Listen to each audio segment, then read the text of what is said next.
नमस्कार। द देसी अड्डा पर आपका स्वागत है। मैं हूं राकेश तिवारी। देखिए, बिहार में रामगढ़, इमामगंज, तरारी और बेलागंज, इन चार क्षेत्रों में उपचुनाव हो रहे हैं और इन चार क्षेत्रों में उपचुनाव का जो प्रचार का काम था वो कल देर शाम समाप्त हो गया। अब आज से बूथों के मैनेजमेंट में प्रत्याशी लग गए हैं। सभी क्षेत्रों में चुनावी तापमान गर्म है।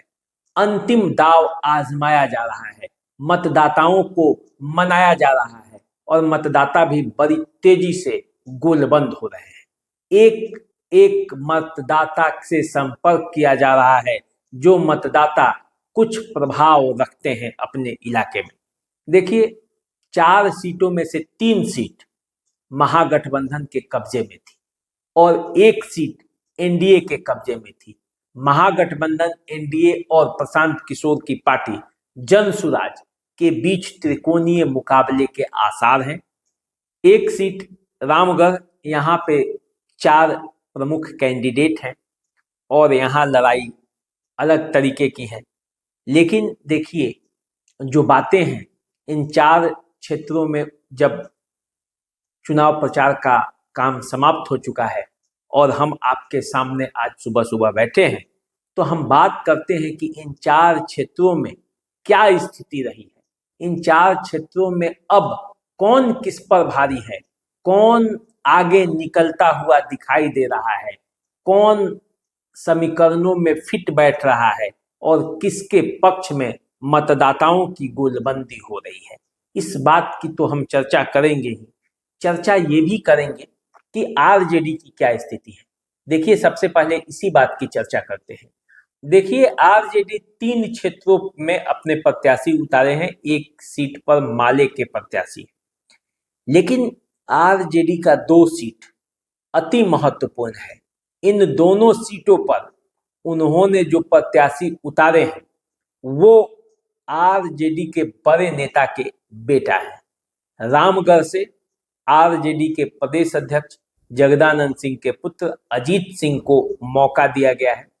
वहीं बेलागंज से जहानाबाद के सांसद, 7 बार के विधायक, राज्य सरकार में भी मंत्री और केंद्र सरकार में भी मंत्री रहे सुरेंद्र यादव के पुत्र विश्वनाथ यादव को मौका दिया गया है। देखिए, इसके अलावे जो गया सीट है, यहाँ से आरजेडी ने रोशन मांझी उर्फ राजेश मांझी को मौका दिया है। लेकिन इन तीन क्षेत्रों में से यदि बात करें तो दो सीटों पर तो आरजेडी की नाक का सवाल है। आरजेडी की गर्दन इन दो सीटों पर फंसी हुई है, क्योंकि यहाँ हारती भी है तो भी आरजेडी की जो 25 का विधानसभा चुनाव है उस पर असर पड़ेगा, क्योंकि जो मनोबल है कार्यकर्ताओं का वो जरूर गिरेगा। तो देखिए, आरजेडी कहाँ कहाँ फंसी है। आरजेडी फंसी है रामगढ़ में और आरजेडी फंसी है बेलागंज में। इन दोनों जगहों पे फंसने का कारण भले ही अलग अलग है, लेकिन दोनों जगह लड़ाई कांटे की है और नेक टू नेक की है। देखिए, सबसे पहले रामगढ़ की बात कर लेते हैं। रामगढ़ में क्या स्थिति है। रामगढ़ में आरजेडी जो है वो मुख्य लड़ाई में शामिल होने की ही अभी लड़ाई लड़ रही है। इसका कारण ये है कि बीएसपी के जो प्रत्याशी हैं, सतीश यादव उर्फ पिंटू यादव, वहां के विधायक अंबिका यादव के भतीजे हैं, जो पूर्व विधायक थे। 10 में वे चुनाव जीते थे और 10 में वो चुनाव इसलिए जीते थे कि जगदानंद सिंह ने ही उन्हें प्रत्याशी बनवाया था और अपने बेटे सुधाकर सिंह के खिलाफ प्रचार करके अंबिका सिंह यादव को रामगढ़ से विधायक बनवाया था। लेकिन 2015 में परिस्थितियां बदल गई, 2020 में परिस्थितियां बदल गई।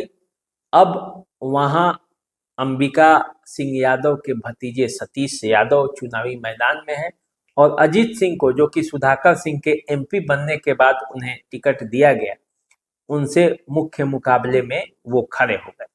तो वहां से दो राजपूत कैंडिडेट हैं, अशोक सिंह और अजीत सिंह। उसके बीच एक यादव कैंडिडेट बीएसपी से है, बीएसपी के सतीश यादव, और वहां यादवों की बड़ी तेजी से गोलबंदी सतीश यादव उर्फ पिंटू यादव के पक्ष में हो गई है और यही गोलबंदी आरजेडी को लड़ाई से बाहर करता है। यदि राजपूतों को लगेगा कि आरजेडी लड़ाई से बाहर हो रही है क्योंकि यादव गोलबंद होकर सतीश यादव उर्फ पिंटू यादव के साथ जा रहे हैं, तो जो बाकी के राजपूत हैं वो भी गोलबंदी के साथ अशोक सिंह के साथ खड़े हो सकते हैं और ऐसी स्थिति में वहां एनडीए और बीएसपी के बीच मुकाबले होने के आसार ज्यादा बढ़ गए। वहां से जन सुराज ने भी सुशील कुशवाहा को चुनावी मैदान में उतारा है। सुशील कुशवाहा बीएसपी के प्रत्याशी के तौर पर लोकसभा का चुनाव बक्सर से लड़ चुके हैं। उसी बक्सर के अंतर्गत ये रामगढ़ क्षेत्र आता है, तो उनकी भी पकड़ है। तो 4 प्रत्याशी मजबूती से हैं, लेकिन लड़ाई जो है अब धीरे धीरे क्लियर होती जा रही है। कोई भी जो कोण बनना है वहां, ये आप तय मानकर चलिए कि वहां अंत में यादव मतों पर यह निर्भर कर रहा है कि लड़ाई किधर जाएगी। यदि यादव सतीश यादव के साथ चले गए तो फिर लड़ाई से आरजेडी वहां आउट भी हो जाएगी, तीसरे नंबर पर भी वो चली जा सकती है, क्योंकि एक लड़ाई में तो बीजेपी के अशोक सिंह हैं। तो अब देखिए आगे क्या मामला बनता है, क्योंकि प्रचार अब समाप्त हो चुका है। बूथ मैनेजमेंट भी चुनाव में एक अहम रोल रखता है। बूथ मैनेजमेंट के मामले में तीनों दल जो हैं वो विधायक हैं, क्योंकि बीएसपी के भी चाचा वहां से विधायक रह चुके हैं जो बीएसपी के प्रत्याशी हैं। जो बीजेपी के प्रत्याशी हैं 15 में वो विधायक थे। जगदानंद सिंह का तो चुनाव लड़ने का पुराना इतिहास ही रहा है, वे लोग तो इसके महारथी हैं। तो कुल मिलाकर देखा जाए तो बूथ मैनेजमेंट का अंतिम खेल अब रामगढ़ में होगा। उसमें क्या होता है ये देखना है, अंतिम बाजी कहाँ जाती है। दूसरा सीट बेलागंज की चर्चा करते हैं। बेलागंज जहां लड़ाई फंसा हुआ है। लड़ाई इसलिए फंसा हुआ है कि यहाँ प्रशांत किशोर ने एक मुस्लिम प्रत्याशी को चुनावी मैदान में उतार दिया है। वे भी अनुभवी हैं, चुनाव के कई चुनाव लड़ चुके हैं और प्रशांत किशोर का सहारा मिलते अब उनमें दम दिखने लगा है और दम इतना दिखा है कि उसका असर ऐसा हुआ है कि जदयू कैंडिडेट और आरजेडी कैंडिडेट दोनों के नींदें वहां पे उड़ी हुई है, क्योंकि प्रशांत किशोर दोनों को नुकसान पहुंचा रहे हैं। अब वहां का चुनाव परिणाम इसी बात पर निर्भर है कि प्रशांत किशोर लड़ाई में आते हैं या किसका वोट अधिक काटते हैं। यदि प्रशांत किशोर के साथ, उनके उम्मीदवार के साथ मुस्लिम मतदाता गोलबंद हो गए तो परिणाम कुछ भी हो सकता है। यदि गोलबंद नहीं हुए तो आरजेडी को ज्यादा नुकसान पहुंचने की संभावना है और ऐसे में वहां पे जो मनोरमा देवी हैं जेडीयू की प्रत्याशी, उनको लाभ मिल सकता है और उनके पक्ष में गोलबंदी दिख भी रही है, क्योंकि एक तो यादव भी हैं, तो यादव मतों में भी सेंधमारी कर रही हैं। इसके अलावा एनडीए का पूरा सपोर्ट उनके साथ खड़ा है और जो आरजेडी का मत मुस्लिम मत है वो यदि जन सुराज के पास चला जाता है तो फिर लड़ाई में वहां रिजल्ट क्या होगा आप समझ सकते हैं। अब देखिए तरारी में इसी तरह की लड़ाई है। तरारी में राजू यादव और सुनील पांडे के बेटे विशाल प्रशांत के बीच अब सीधा मुकाबला है, इसमें कोई दो राय नहीं है। दोनों प्रत्याशी अपने अपने मतदाताओं को लुभाने के लिए दाव पर दाव चल रहे हैं। यहाँ नीतीश कुमार से लेकर चिराग पासवान सब आ चुके हैं। सुनील पांडे वैसे ही बड़े नेता हैं और बाहुबली भी रहे हैं। उनसे भूमिहारों की नाराजगी ब्रह्मेश्वर मुखिया के हत्या के बाद हो गई थी, जिससे उनकी क्षेत्र में स्थिति कुछ कमजोर हुई थी, लेकिन इसके बावजूद अब भूमिहार गोलबंद हो रहे हैं और गोलबंद होकर सुनील पांडे के पक्ष में मतदान करने की सोच रहे हैं।